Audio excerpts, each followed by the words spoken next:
যারা সালাত আদায় করে না তাদের জানাজে আমি উপস্থিত হব না। যারা সালাত আদায় করে না তাদের জানাজে আমি উপস্থিত হব না।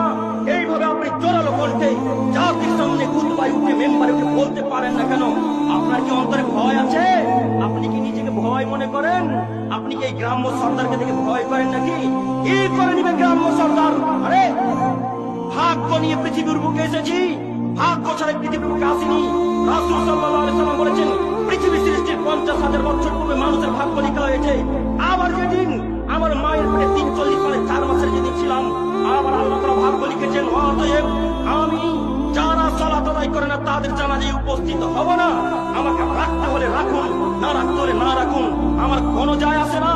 মাথা বিক্রি করে চাকরি করতে আসিনি, মাথা বিক্রি করে চাকরি করতে আসিনি। বাপরে জমি জায়গা আছে, জমি জায়গা চাষ করে খাবো। আমি বেনামাজি জানাজা পড়বো মানে আপনি বেনামাজি জানাজা